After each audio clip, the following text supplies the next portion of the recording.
김 회장님 딸이랑 똑같네? 네? 무슨 말씀이신지. 갑자기 저한테 김 회장 딸이랑 똑같다고 하네요. 그런데 그 얘기를 듣고 시모와 남편이 발광하는데 도대체 무슨 일이 일어나고 있는 걸까요? 저는 그저 평범한 가정을 꾸려가고 있다고 믿고 있었어요. 아침이면 남편은 늘 분주하게 출근길에 나섰고 저는 그를 위해 도시락을 챙겨 손에 쥐어주며 배웅했죠. 동네 사람들 눈에도 우리 부부는 평범하고 무난하게 사는 집으로 비쳤을 겁니다. 저 꽤 살림을 알뜰하게 했습니다. 마트에서 장을 볼 때면 꼭 가성비 좋은 재료를 고르고 남편이 좋아하는 반찬을 하나라도 더 해두려고 애를 썼습니다. 여보, 이번 달에는 장 보는 걸 조금 줄였어. 생활비 남은 돈은 우리 공용통장에 넣어뒀어. 그래? 역시 당신이 살림 하나는 알뜰하게 잘하네. 그런 말을 들을 때면 괜히 뿌듯했어요. 남편이 밖에서 열심히 일하고 저는 안에서 가정을 단단히 지켜낸다고 믿었으니까요. 저희는 아직 자녀가 없었어요.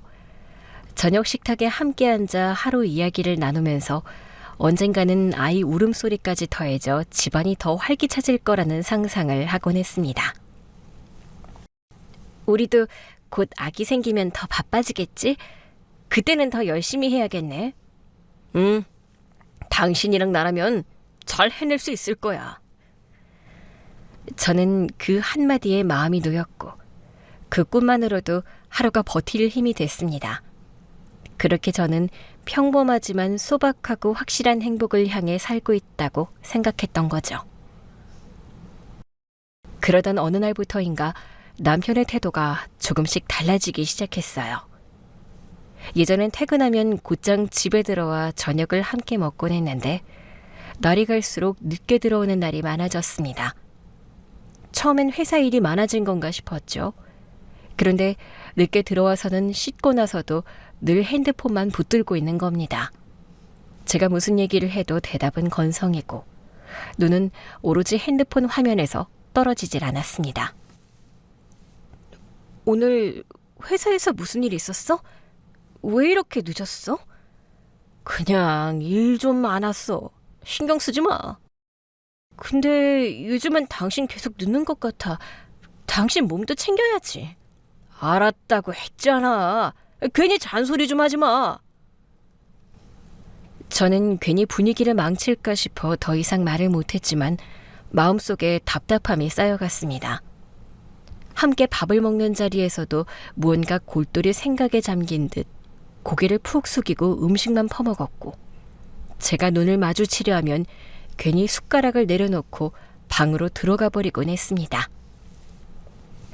왜 이렇게 나를 피하는 것 같지? 무슨 일 있으면 그냥 말해도 되는데. 그렇게 집안의 공기가 조금씩 달라지고 있다는 걸 저는 뚜렷하게 느낄 수밖에 없었습니다. 저는 남편의 태도가 달라져도 그때까지만 해도 그냥 피곤해서 그런가 보다 하고 넘겼어요. 누구나 일이 많아지면 예민해질 수 있다고 생각했거든요. 그래서 굳이 따지지 않고 넘어가려 했습니다. 하지만 시간이 지날수록 불안은 커져만 갔습니다. 요즘 왜 이렇게 말도 없고 예민해? 피곤해서 그래? 그냥 피곤하다니까. 괜히 별일 아닌 걸로 트집 잡지 마. 아니, 트집 잡는 게 아니라 당신 예전이랑 너무 다르니까 걱정돼서 그러지. 됐어. 괜히 따지지 말고 그냥 넘어가. 이렇게 대답하는 남편의 태도에 저는 더 이상 쉽게 넘길 수가 없었습니다. 분명 뭔가 달라지고 있다는 게 느껴졌고 뭔지 모를 불안감도 점점 더 크게 제 마음을 짓누르기 시작했습니다. 저희 부부는 결혼 초반에 힘들게 집을 마련했었습니다. 전세나 월세로 들어가느니 매매를 바로 하는 게 낫겠다 싶어서 결정을 내렸던 것이죠. 작은 집이라도 우리 둘이 모은 자금으로 산 첫 집이라 더욱 자부심이 있었거든요. 그런데 어느 날 우편함에 꽂혀있던 은행 서류를 열어본 순간 제 눈을 의심할 수밖에 없었습니다. 집이 이미 대출 담보로 잡혀 있었던 겁니다. 여보, 이게 뭐야? 우리 집이 담보로 넘어갔다는데 이게 무슨 말이야? 아, 그거 잠깐 돈이 필요해서 대출 좀 받았어. 큰일 아니야. 큰일이 아니라니? 우리 집을 담보로 잡아놓고 어떻게 큰일이 아니라고 해? 어떻게 나한테 말도 없이 우리 집을 담보로 대출을 받아? 걱정 마. 곧 갚을 수 있어. 괜찮아질 거야. 아니, 대체 어디에 쓴 거야? 솔직히 말해. 저는 답답함을 참지 못하고 다그쳤습니다. 그러자 남편은 결국 입을 열었는데 그 순간 저는 숨이 막히는 기분이었어요. 알고 보니 남편은 그동안 도박판에 발을 들여놓고 있었던 겁니다. 남편은 몇 번 우연히 돈을 따본 적이 있었던 모양이에요. 그걸 계기로 자신이 무슨 큰 재능이라도 있는 줄 착각한 듯했죠. 점점 판돈을 키워가며 더 크게 벌 수 있다고 큰소리쳤다는데 결국 남은 건 산더미 같은 빚뿐이었습니다. 도대체 왜 그랬어? 몇 번 이겼다고 해서 그게 평생 갈 줄 알았어? 처음엔 정말 잘 풀렸다고. 계속 딸 줄 알았어. 한 번만 더 하면 다 만회할 수 있을 것 같았다고. 그 한 번이 수십 번이 됐고 그 결과가 이 꼴이잖아. 이제 우리 집까지 다 날아갔다고. 나도 이렇게 될 줄은 몰랐어. 진짜야.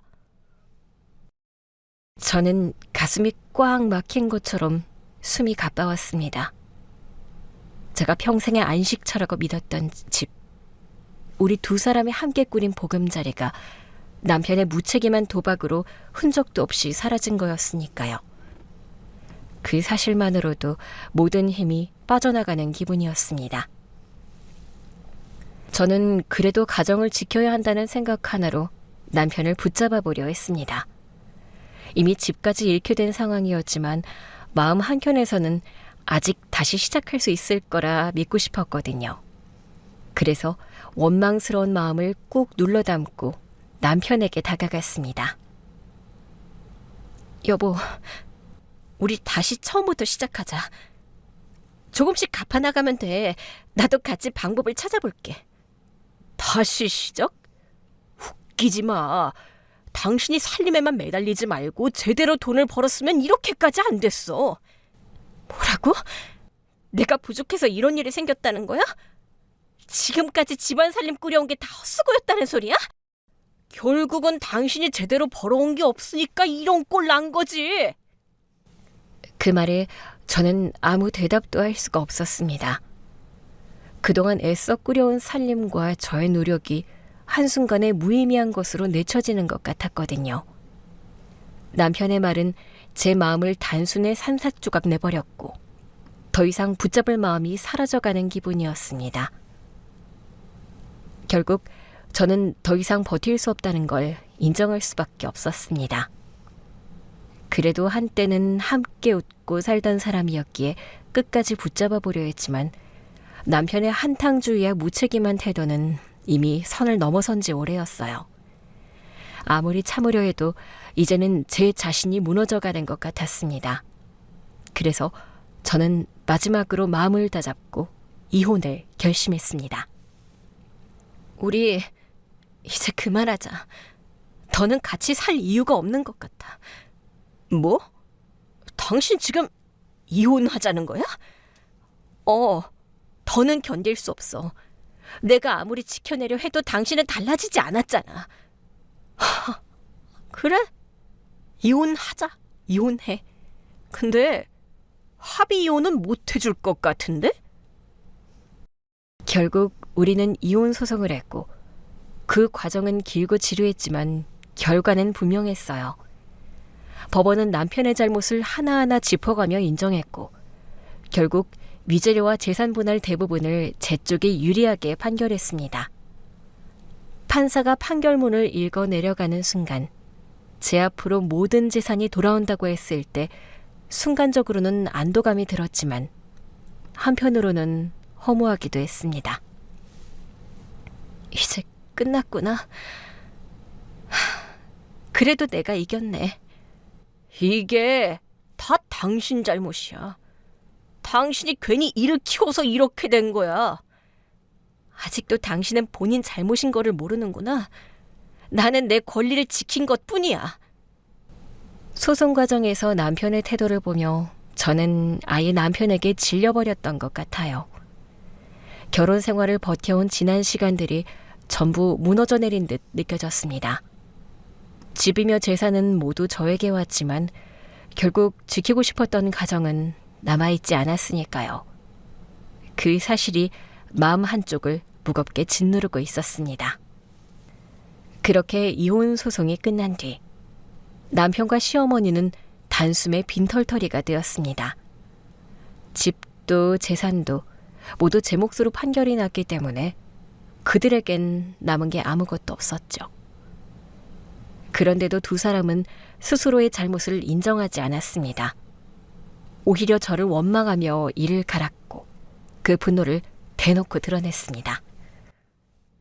네가 무슨 자격으로 우리 걸 다 가져가? 평생 모은 거 네가 다 빼앗아 갔잖아. 내 몫은 반드시 되찾을 거야. 넌 결국 혼자 무너질 거야. 두고 봐. 당신들이 잘못한 건 생각도 안 해? 내 몫을 찾은 것뿐인데 왜 날 원망하는 거야? 저는 그들의 고함에도 더 이상 흔들리지 않으려 했습니다. 이미 법의 판단이 내려졌고 그 결과는 분명했으니까요. 하지만 두 사람의 끝없는 원망은 여전히 제 마음 한켠에 불쾌한 그림자를 남겼습니다. 그날도 정말 괴로웠어요. 장을 보고 집으로 가는 길이 평소와는 전혀 달랐습니다. 장바구니를 들고 느긋하게 걷던 저는 뒤에서 들려오는 고함 소리에 얼어붙었고 주위 사람들은 수군거리기 시작했어요. 지나가던 이들 몇 명은 아예 발걸음을 멈춰 우리 쪽으로 시선을 돌렸습니다. 저는 아무 일도 아닌 척 걸음을 재촉하려 했지만 뒤에서 들린 욕설과 위협적인 말들이 제 온 신경을 곤두서게 만들었습니다. 그들의 목소리는 길가에 그대로 울렸고 저는 순간 당황스러움과 모멸감에 휩싸였습니다. 네가 무슨 자격으로 우리 걸 다 가져가, 이 도둑년아. 내 몫은 반드시 되찾을 거야. 내 몫은 내놔. 사람들 사이에서 누군가가 귓속말로 저를 향해 뭐라 했고 또 다른 사람이 핸드폰을 꺼내 저희를 찍기 시작했습니다. 저는 사람들의 시선과 두 사람의 고함살이에서 어쩔 줄 몰라 걸음을 빨리 했고 그들은 제 뒤를 쫓아 계속 소리를 질렀습니다. 그들은 멈추지 않았고 길거리는 그들의 외침 때문에 소란스러워졌습니다. 저는 숨을 고르며 골목으로 들어가 어딘가에 몸을 숨기려고 했지만 그들의 발걸음 소리는 멀어지지 않았습니다. 네가 우리 걸 다 가져갔으니 천벌 받을 거다. 이 여자 하나가 우리 집안을 그냥 망쳐놨네. 그들의 말이 이어질 때마다 저는 더 깊은 수치심과 불안감에 휩싸이게 됐어요. 사람들의 수근거림은 더욱 많아졌고 누군가는 손가락질을 하기도 했습니다.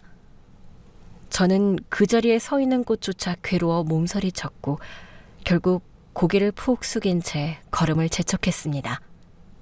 그런데도 남편과 시어머니는 뒤에서 고함을 멈추지 않았습니다. 손을 휘두르며 위협적인 말투로 쫓아오니 순간 등골이 서늘해졌습니다. 도망쳐봤자 소용없어. 끝까지 쫓아갈 거야. 이 동네 사람들 다 보라고 해라. 저 여자 어떻게 사는지 두고 보자. 제발 그만하세요. 왜 이렇게까지 하세요? 그날만큼은 더 이상은 견딜 수 없었습니다. 두려움이 온몸을 덮쳐왔고 저는 어디든 숨을 곳이 필요했어요. 좁은 골목길이 눈에 들어오자 그대로 몸을 돌려 뛰어 들어갔습니다. 어둑한 골목 안은 조용했지만 심장은 계속 쿵쾅거렸습니다. 급히 주변을 둘러보다가 불이 켜져 있는 작은 복덕방 간판이 보였고 저는 망설임도 없이 문을 밀치고 안으로 들어갔습니다.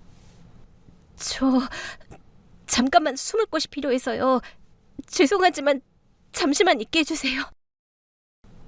황급히 들어선 복덕방 안에서 저는 안도의 숨을 내쉬고 있었어요. 그런데 복덕방 사장은 당황한 듯 제 얼굴을 똑바로 바라보더니 이내 크게 놀라며 말했습니다. 아니, 김 회장님 딸이랑 똑같이 생겼네? 순간 그 말이 제 귀에 또렷하게 들려왔지만 무슨 의미인지 도무지 이해가 되지 않았습니다. 저는 얼떨떨한 채로 사장을 바라보다가 고개를 갸웃거렸습니다. 저요?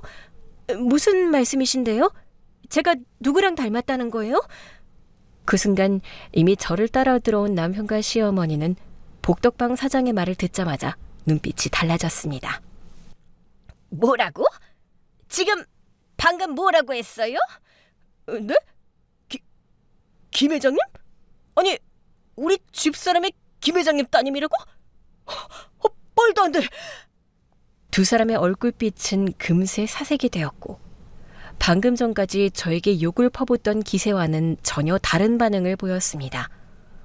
저는 상황을 전혀 알 수 없어 그저 어리둥절했지만 사장의 한마디가 그들에게는 커다란 충격이 된 듯했습니다. 그리고 갑자기 두 사람은 제정신을 잃은 듯 소리를 지르며 난리를 치기 시작했습니다. 말도 안 돼! 어떻게 이런 일이? 그들의 목소리는 무척이나 떨렸고 곧이어 두 사람 다 제 앞으로 와 무릎을 꿇었습니다. 제발 우리 한 번만 살려줘라. 우리가 잘못했다. 다시는 그런 짓 안 할게. 용서해줘. 제발 기회를 줘. 저는 눈앞에서 벌어지는 광경이 도무지 이해가 되지 않았습니다. 방금 전까지만 해도 저를 죽일 듯이 쫓아온 시모와 남편이 왜 갑자기 이렇게 돌변해 무릎까지 꿇고 빌고 있는 건지 알 수가 없었습니다.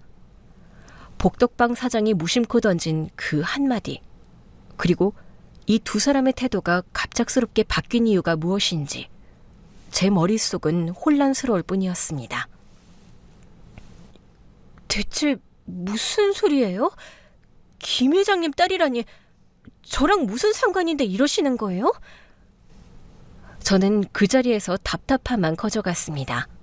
도대체 무슨 일이 제게 벌어지고 있는 건지 알 수가 없었으니까요. 저는 어린 시절 내내 엄마와 단둘이 지냈습니다. 학교에서 가족관계도를 그리라고 하면 언제나 모 한 칸만 채워져 있었고 아버지 칸은 늘 비어 있었죠. 선생님이 그 빈칸을 보고 왜 안 적었냐고 물어도 저는 그냥 대답을 피했습니다. 또 다른 친구들이 아버지 손을 잡고 운동회에 나올 때마다 괜히 시선을 돌리고 모른 척하며 박수를 쳤습니다. 엄마, 내 친구들은 다 아빠랑 같이 오는데 우리 집은 왜 아빠가 없어? 아이고, 우리 나연이 아빠 보고 싶구나? 아빠가 있으면 좋잖아. 다 같이 사진도 찍고. 사진은 엄마랑 찍으면 되지. 우리는 둘이서도 충분히 행복할 수 있어. 그렇게 엄마는 저의 물음에 늘 구체적으로 대답을 안 해줬던 것 같아요. 그러다 어느 날은 또 엄마에게 대놓고 물어봤습니다. 엄마, 우리 아빠는 어디 있어? 왜 나는 아빠가 없는데? 아빠는 늘 너를 지켜보고 계셔. 그러니까 걱정하지 마. 근데 왜 한 번도 본 적이 없어? 다른 애들은 아빠랑 같이 오는데 나는 왜 없어? 우리 나연이는 엄마랑만 있어도 돼. 아빠는 멀리서 늘 너 생각하고 계셔. 엄마는 늘 같은 말만 반복했지만 어린 제게는 도무지 답이 되지 않았습니다. 차라리 솔직하게 없다고 했으면 덜 서운했을지도 모르는데 늘 막연하게 지켜보고 있다는 말만 하니 제 마음속에는 의문만 더 커졌습니다. 저는 결국 고개를 떨군 채 더 이상 엄마에게 물어보지 않았고 그날 이후로는 아버지 이야기를 꺼내는 게 더 조심스러워졌습니다. 그렇게 시간이 흐르면서 저는 점점 아버지 이야기를 꺼내지 않게 되었습니다. 몇 번 물어보았지만 엄마는 늘 대답을 피했고, 그럴 때마다 표정이 굳어지는 걸 느낄 수 있었거든요. 어린 마음에도 제가 그 질문을 할 때마다 엄마가 힘들어한다는 걸 알게 됐습니다. 그래서 더 이상은 괜히 상처 주고 싶지 않아 입을 다물게 된 겁니다. 엄마, 나 그냥 괜찮아. 아빠 없어도 돼. 그래, 우리 나연이는 엄마만 있으면 충분하지? 난 엄마만 있으면 돼. 다른 애들이 뭐라 해도 괜찮아. 저는 그렇게 엄마를 위로하면서 저 스스로에게도 다독였고, 엄마를 힘들게 할 만한 질문은 삼키고 말았습니다. 그 이후로는 아버지의 존재를 아예 없는 것처럼 여기며 지냈습니다. 성인이 된 뒤 저는 가장 큰 상실을 겪었습니다. 갑작스럽게 찾아온 엄마의 병은 생각할 틈도 주지 않고 모든 걸 앗아갔습니다. 병원 침대 옆에 서서 마지막까지 엄마의 손을 붙잡고 있었지만 끝내 아버지에 대한 이야기는 들을 수 없었습니다. 그 순간조차도 엄마는 제게 아무 말도 해주지 않았습니다. 엄마, 마지막으로 아빠에 대해 조금이라도 말해줄 수 없어? 나연아, 넌 강한 아이야. 어디서든 잘 살아갈 수 있을 거야. 그런 말 말고 진짜 한 번만 알려줘. 미안해, 우리 딸. 내가 끝까지 지켜주지 못해서 미안해. 그 대답을 끝으로 엄마는 눈을 감았고 저는 철저히 혼자가 되어버렸습니다. 그렇게 엄마의 장례식을 치렀고 그렇게 엄마를 떠나보낸 제 마음은 무겁기만 했습니다. 의지할 곳 하다 없는 세상에 홀로 남겨진 기분은 말 그대로 고아가 된 듯 했습니다. 엄마를 잃고 모든 게 무너져버린 상황에서 제 마음속에 남은 건 단 하나의 바람뿐이었습니다. 더 이상 혼자가 되고 싶지 않았고 엄마와 함께했던 추억처럼 따뜻하고 안정된 가정을 제 손으로 만들고 싶다는 소망이었죠. 화려한 것까지는 바라지 않았습니다. 사랑하는 사람과 함께 아침 저녁으로 밥을 먹고 소소한 이야기를 나누는 평범한 일상. 그것만으로 충분했습니다. 나도 언젠가 따뜻한 가족을 만들 거야. 스스로에게 다짐하듯 그렇게 혼잣말을 하며 저는 잃어버린 자리를 채우기 위해서라도 꼭 제 가정을 만들어야 한다고 마음을 붙잡았습니다. 세상에서 가장 평범한 삶이지만 저에겐 누구보다 간절한 바람이 되어 있었습니다. 그렇게 저는 남편과의 결혼 생활을 누구보다 성실히 지키려 했습니다. 새벽마다 일어나 밥을 하고 도시락을 준비해 남편 손에 쥐어주었습니다. 하루 종일 집안을 살피며 빠짐없이 살림을 챙겼고 작은 지출 하나도 허투루 쓰지 않으려 꼼꼼히 가계부를 적어가며 가정을 위해 최선을 다했습니다. 오늘은 반찬 좀 다르게 해봤어. 당신 입맛에 맞을지 모르겠네. 뭐든 괜찮아. 고생 많았어. 그런 짧은 대화에도 저는 힘을 얻었고 이런 평범한 일상이 오래 이어지기를 바랐습니다. 제 삶의 중심은 오직 가정이었고 그만큼 남편을 믿고 의지하며 가정을 꾸려나가려 했습니다. 하지만 제가 아무리 애써 지켜보려 해도 결국 그 모든 노력이 남편의 무책임으로 무너져 내렸습니다. 그는 도박에 빠져 집안 형편을 더 부족하게 만들었고 제 수고와 성실함은 아무 소용이 없게 되어버렸습니다. 늘 바라던 안정된 가정은 허물어졌고 결국 저는 그 꿈을 끝내 붙잡지 못했습니다. 당신 때문에 우리 집이 이렇게 된 거야. 나는 가정을 지키고 싶었는데. 당신도 나가서 일을 했으면 이런 일 없었을 거야. 나만 탓하지 마. 끝까지 책임을 회피하네? 더는 못 참겠어. 그 순간 저는 오랫동안 붙잡고 있던 희망조차 놓아버렸던 것 같아요.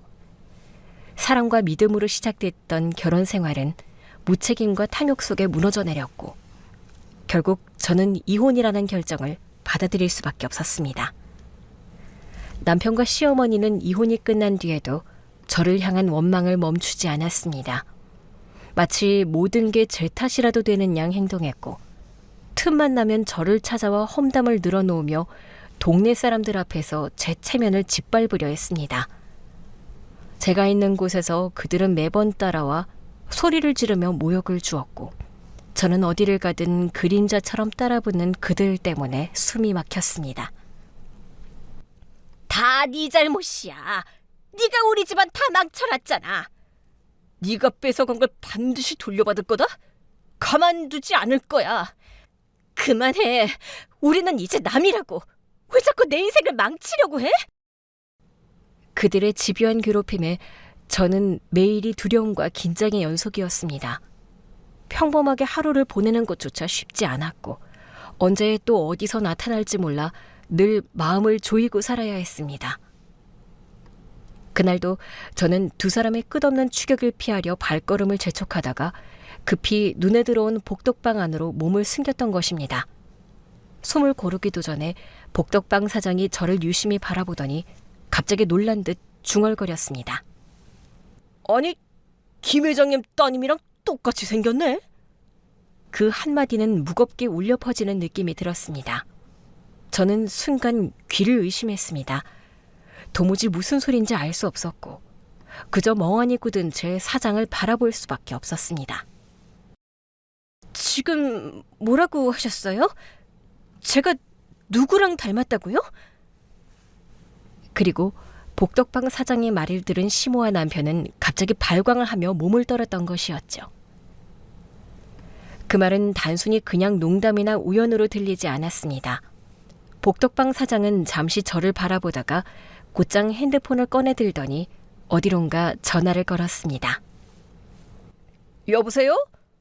예, 저 복덕방입니다. 아니, 김 회장님이 예전부터 따님을 찾으셨잖아요. 네, 맞습니다. 드디어 찾은 것 같습니다.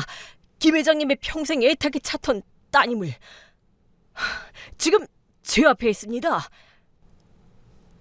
저는 그 말을 듣는 순간 숨이 막히는 것 같았습니다. 무슨 말인지 이해가 되지 않았고 제 이름도 모르는 사람이 왜 제게 그런 말을 하는 건지 도무지 납득이 가지 않았습니다. 저...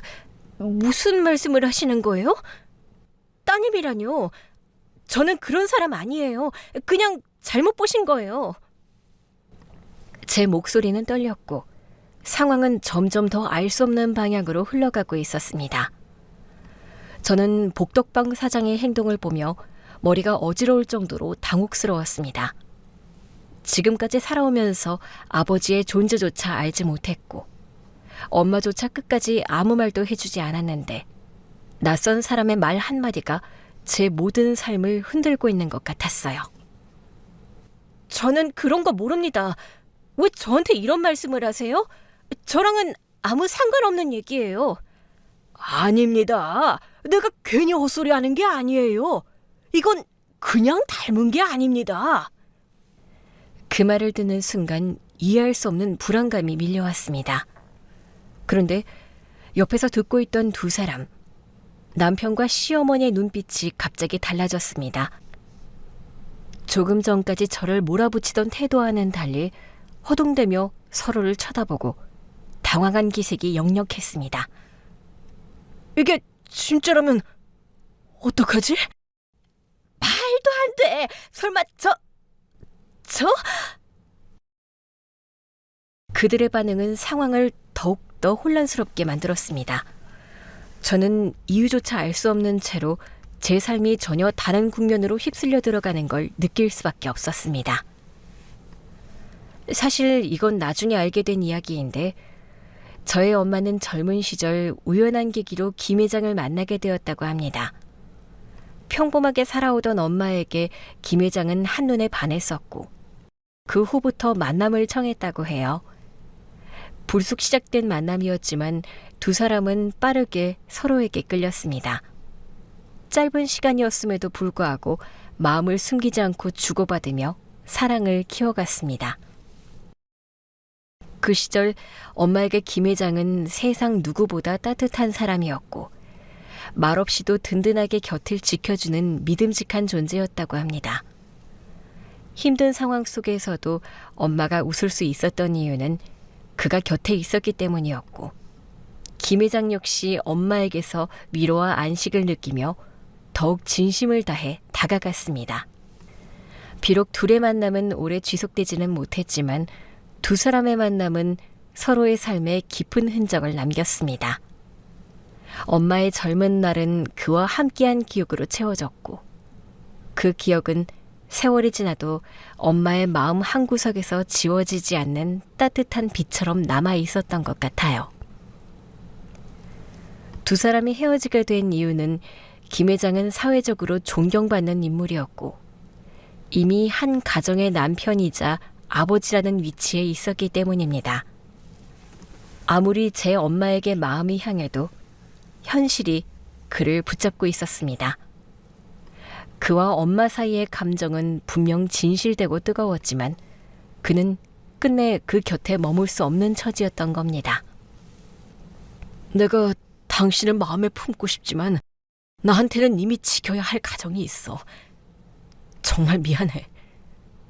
알아요. 하지만 마음만큼은 거짓이 아니었어요. 두 사람은 애써 담담히 이야기했지만 서로를 향한 아쉬움은 감출 수 없었습니다. 결국 김 회장은 엄마를 위해서라도 더 옆에 머물 수 없다는 판단을 내렸습니다.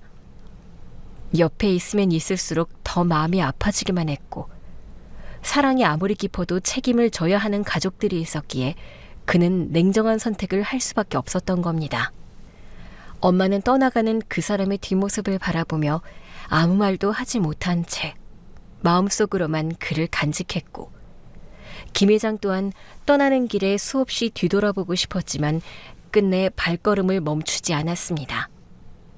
그 순간 두 사람의 사랑은 현실 앞에서 그만 멈춰야만 했습니다. 그렇게 두 사람이 헤어진 뒤에도 김 회장은 마음 깊은 곳에 지울 수 없는 빚을 안고 살아야 했습니다. 사회적으로는 누구나 부러워할 만큼 성공한 위치에 있었지만 내면에서는 늘 허전함과 무거운 짐이 뒤따랐습니다. 바쁜 일정 속에서도 문득문득 떠오르는 건 젊은 날 만났던 엄마의 얼굴이었고 그때 나눴던 짧지만 진실했던 순간들이었습니다. 그때 내가 조금만 더 용기를 냈다면 하지만 결국 끝까지 책임질 수는 없었겠지. 회장님, 괜찮으십니까? 요즘 많이 힘들어 보이십니다. 괜찮네. 다만 평생 지워지지 않을 후회가 하나 있을 뿐이야. 그는 스스로를 탓하며 살았고 세월이 흘러도 그 엄마와의 추억은 그리고 상처는 결코 희미해지지 않았습니다. 겉으로는 흔들림 없는 인생처럼 보였지만 내면에서는 그 선택으로 인해 평생 후회 속에 살아가야 했던 것이었습니다. 또한 남겨진 엄마의 삶은 그 이후로 결코 평탄하지 않았습니다. 김 회장과의 이별 뒤 혼자가 된 줄만 알고 살아가던 엄마는 예상치 못한 사실을 알게 되었습니다. 이미 뱃속에 아이가 자라나고 있었던 겁니다. 어쩌지? 이 아이를 지켜야 하는데 그 사람에게는 절대 알려선 안 돼. 혼잘만 같았지만 그 결심에는 분명한 이유가 있었습니다. 김 회장에게 혹여라도 피해가 갈까 두려웠던 엄마는 끝내 그 사실을 알리지 않기로 했습니다. 그렇게 엄마는 홀로 임신과 출산을 감당해야 했습니다. 누구에게도 기댈 수 없었고 그 누구에게도 속내를 털어놓지 못한 채 자신만의 싸움을 이어갔습니다. 아이가 태어나던 순간에도 그 기쁨과 동시에 감당해야 할 무게가 얼마나 큰지 엄마는 누구보다 잘 알고 있었습니다. 결국 엄마는 김 회장에게 단 한마디도 전하지 못한 채 홀로 아이를 키워내겠다는 결심 하나만으로 모든 걸 버텨내야 했던 것입니다. 아이를 홀로 키워내는 동안 엄마는 단 한 번도 김 회장의 이름을 입 밖에 내지 않았습니다. 마치 그 이름 자체가 삶을 흔들어 놓을 금기인 것처럼 철저히 묻어두었습니다. 그래서 제가 어린 마음에 아버지 이야기를 꺼낼 때마다 엄마는 슬쩍 웃으며 다른 주제로 화제를 돌렸습니다. 엄마, 우리 아빠는 어디 있어? 아빠는 우리 나연이 어디서든 지켜보고 계셔. 구체적으로 말할 수 없었던 엄마는 늘 비슷한 대답을 했고, 깊이 파고들면 엄마는 다시 단호하게 말을 끊었습니다. 그만큼 과거는 엄마에게 아픈 짐이었고 쉽게 꺼낼 수 없는 상처였습니다. 그렇게 엄마는 그 누구의 도움도 받지 않고 홀로 하루하루를 부딪히며 고단한 세월을 버텨냈습니다. 아침부터 밤까지 일을 다니며 생활을 이어갔고 피곤한 몸을 이끌고도 제 앞에서는 애써 웃음을 보이려 했습니다. 그렇게 엄마는 자신만의 방식으로 저를 지켜내며 세월을 견디고 홀로 부모의 역할을 다하며 저를 키워주신 거였습니다. 그리고 뒤늦게 알게 된 사실은 엄마는 세상을 떠나기 전 마지막 힘을 짜내어 김 회장에게 마지막 말을 전했다고 해요. 그 편지는 누구에게 보여주기 위한 것이 아니라 평생 가슴에 묻어둔 마음을 단 한 번이라도 전하고 싶었던 몸부림이었습니다. 수많은 말들이 머릿속을 스쳐갔지만 결국 종이에 적은 것은 단순한 문장이었습니다. 혹시 내가 세상에 없더라도 언젠가 때가 되면 우리 아이만은 꼭 지켜주세요. 김 회장에게 전달한 편지 안. 그 짧은 한 줄에는 미안함과 사랑, 그리고 절실함이 모두 담겨 있었습니다. 더 길게 적을 힘조차 남아있지 않았지만 오히려 그 한 문장이 엄마의 전부를 말해주고 있었습니다. 그것은 김 회장을 향한 마지막 호소였고 동시에 저를 지켜달라는 간절한 유언이기도 했습니다. 김 회장은 엄마의 편지를 받고 한동안 움직이지 못했다고 해요. 잊었다고 묻어뒀다고 스스로를 속였던 과거가 한순간에 터져나온 것이었습니다. 딸이 있다는 사실은 충격 그 자체였고 동시에 자신이 외면했던 사랑의 흔적이 고스란히 남아있다는 증거이기도 했습니다. 김 회장은 매일 밤 잠들기 전 책상 서랍에서 엄마의 편지를 꺼내봤다고 했어요. 몇 번을 읽어도 마음은 무겁게 가라앉았고 문장 속에 담긴 엄마의 목소리가 귓가에 맴도는 듯 했습니다. 내가 무슨 짓을 한 건가? 왜 그때 붙잡지 못했을까? 남들 앞에서는 흔들림 없는 모습을 보이지만 홀로 남은 순간만큼은 무너진 남자에 불과했습니다. 체면과 명예로 쌓아올린 세월이 오히려 족쇄가 되어 자신을 옥죄고 있었고 그 죄책감은 나날이 커져갔다고 해요. 그래서 결국 김 회장은 언젠가는 꼭 자신의 딸을 찾아야 한다는 생각에서 벗어날 수 없게 되었다고 합니다. 김 회장은 수십 년 동안 수많은 사업을 일궈내고 이름 모를 중견기업을 이끄는 회장 자리에 있었습니다. 누구나 부러워할 만한 자리에 올랐다고 해도 그 모든 성취 뒤에는 늘 지워지지 않는 그림자가 있었습니다. 겉으로는 웃으며 사람들과 악수를 나누고 대화를 주도했지만 속으로는 늘 엄마가 남긴 편지가 떠올랐다고 했습니다. 홀로 사무실에 남아 불 꺼진 창밖을 바라보다가도 손이 저절로 서랍으로 향했고 그 편지를 꺼내 읽을 때마다 눈앞에 내 아이를 지켜달라는 글귀가 다시 살아나듯 다가왔다고 했습니다. 내가 이렇게 많은 사람들 사이에 있어도 정작 지켜주지 못한 단 한 사람이 있구나. 아무리 화려한 무대에 서 있어도 환영받는 자리 한복판에 있어도 그 문장의 무게는 절대 가벼워지지 않았습니다. 시간이 흐르면 흐를수록 후회는 더욱 커져만 갔고 편지는 그의 마음속에서 결코 사라지지 않는 그림자가 되어 따라다녔다고 했습니다. 그리고 결국 김 회장은 복덕박 사장의 말을 전해 듣게 되었고 더 이상 물러설 수 없었다고 해요. 그동안 쌓아온 명예와 체면이 아무리 크더라도 한 생명을 외면한 죄책감은 더 이상 감출 수 없었다고 했습니다. 그는 곧장 모든 일정을 취소했습니다.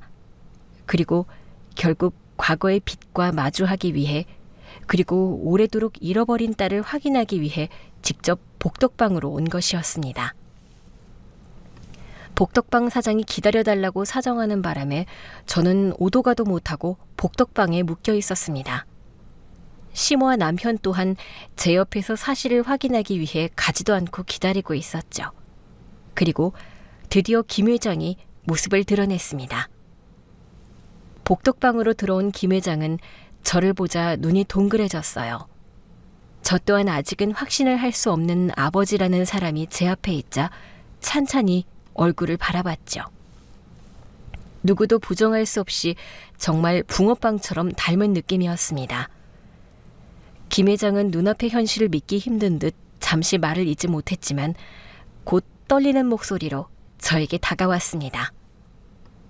네가 정말 내 딸이니? 순간 공기가 멈춘 듯 고요해졌고 저 또한 머리가 하얘졌습니다. 저는 지금껏 단 한 번도 아버지라는 존재를 본 적이 없었는데 처음 보는 사람이 그렇게 간절하게 말을 건네니 어찌할 바를 몰랐습니다.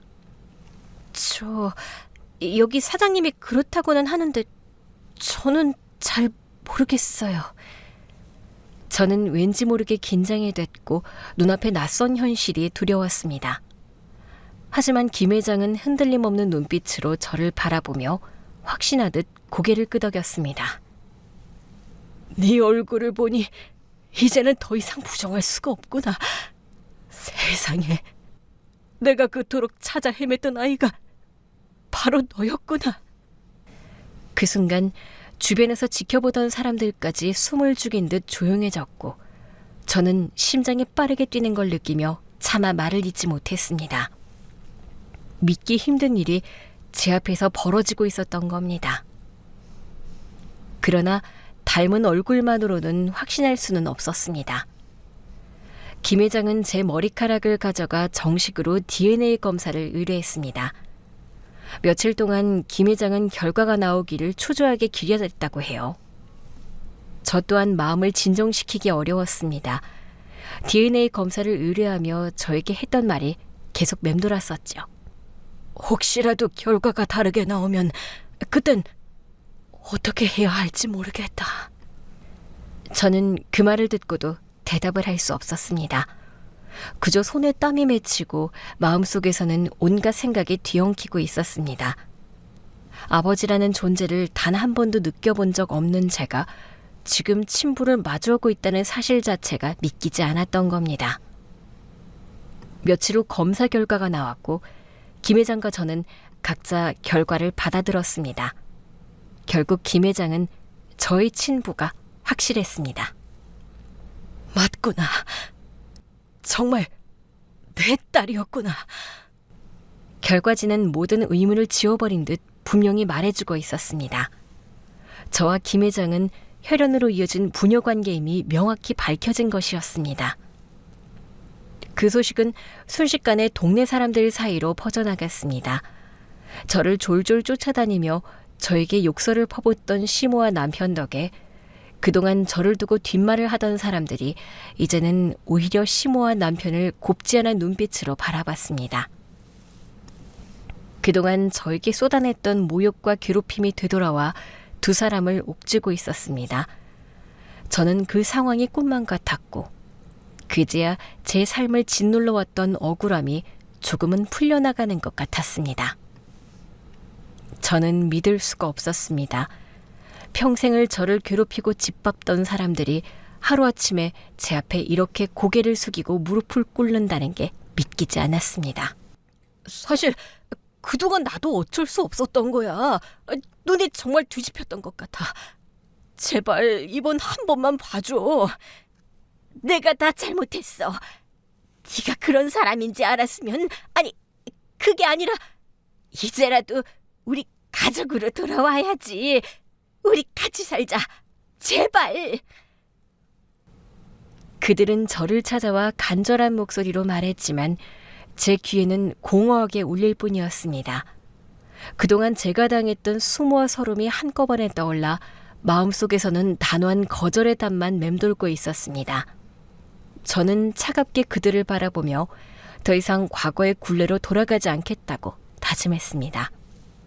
한때는 그들 앞에서 늘 움츠러들고 말 한마디 제대로 하지 못하던 제가 이제는 아무런 두려움도 느끼지 않았습니다. 내가 그동안 너한테 너무 심했지. 하지만 그땐 정말 몰랐어. 이제라도 같이 살자. 네가 우리를 외면하면 우린 갈 곳이 없어. 당신이 그런 사람일 줄은 정말 몰랐어. 제발 다시 한 번만 기회를 줘. 저는 그들의 목소리를 들으며 지난 날을 떠올렸습니다. 집안일을 도맡아도 인정받지 못했던 순간, 남편의 무책임을 감내해야 했던 시간, 시모의 끝없는 멸시와 비난이 제 삶을 얼마나 무너뜨렸는지 뼈저리게 느껴졌습니다. 하지만 더 이상 이들에게 얽매이지 않았습니다.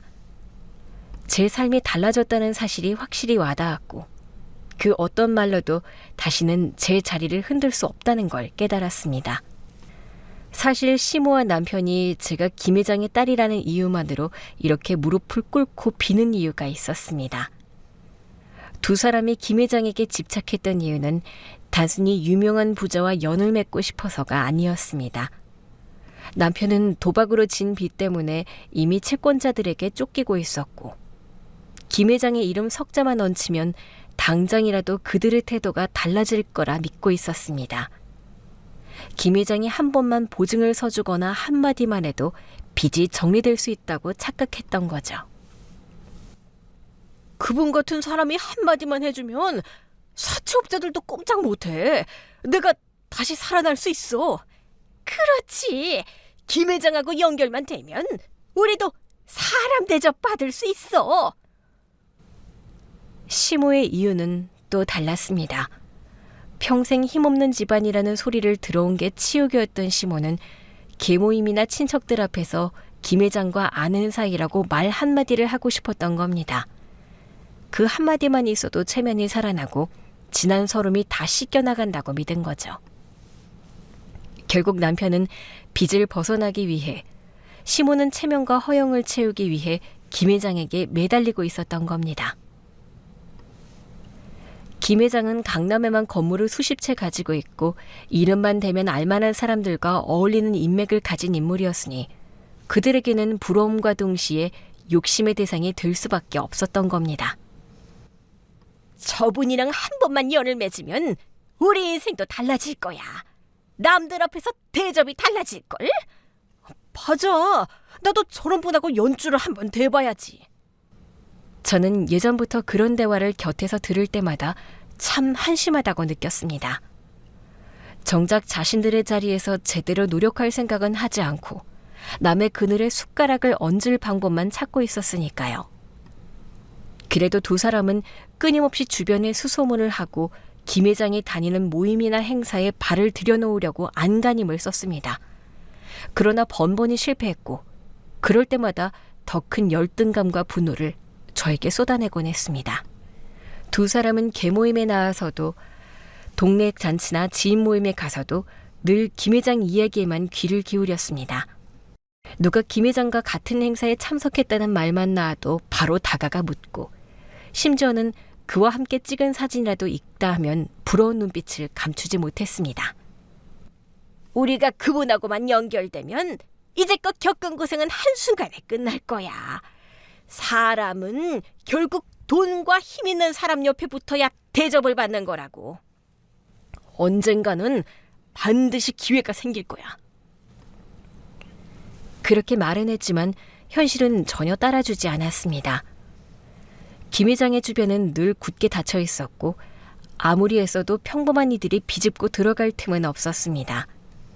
결국 두 사람은 모임에서 집에 돌아오는 길마다 분만을 토로하며 서로에게 화풀이를 했고 저는 그런 모습이 답답하면서도 한심하게 느껴졌었습니다. 그렇게 수년 동안 두 모자는 김 회장의 이름만 들어도 눈빛이 달라졌습니다. 마치 그 이름 석자만 붙잡으면 인생이 달라질 것처럼 착각했지만 현실은 늘 제자리였습니다. 아무리 욕심을 부려도 김 회장은 평생 그들의 시야에서 멀리 떨어져 있는 감히 손댈 수 없는 존재였던 겁니다. 제가 김 회장의 딸이라는 게 DNA 검사를 통해 확정이 되자 두 사람은 그동안의 인생이 무너져 내린 듯 했습니다. 평생 꿈꾸던 김 회장과의 연결고리를 잡기 위해 그렇게 애써왔는데 정작 그 길이 바로 자신들이 천대하고 짓밟아온 며느리이자 아내를 통해 그 길이 열릴 수밖에 없다는 현실이었으니까요. 시몬은 말을 잇지 못하고 숨을 몰아쉬며 휘청거렸고 남편은 허탈한 듯 이마를 감싸주며 중얼거렸습니다. 이게 어떻게 된 거야? 우리가 그렇게 무시하던 사람이 김 회장님의 딸이라니. 아니야, 말도 안 돼. 내가 평생 붙잡으려던 그분이 결국 저 애만 붙잡았으면 됐던 거잖아. 돌이킬 수 없는 진실이 드러나 있었습니다. 그 모순된 현실 앞에서 두 사람은 감정의 균형을 잃고 속수무책으로 무너져 내릴 수밖에 없었습니다. 시모와 남편은 그날 이후 저를 붙잡고 늘어지듯 무릎을 꿇었습니다. 마치 모든 걸 잃지 않기 위해 마지막 안간힘을 쓰는 사람들 같았지만 그들의 행동은 애절함보다는 추잡한 집착에 가까웠습니다. 시모는 손바닥을 바닥에 비벼대며 울부짖었고 남편은 연신 고개를 숙이며 떨리는 목소리로 말했습니다.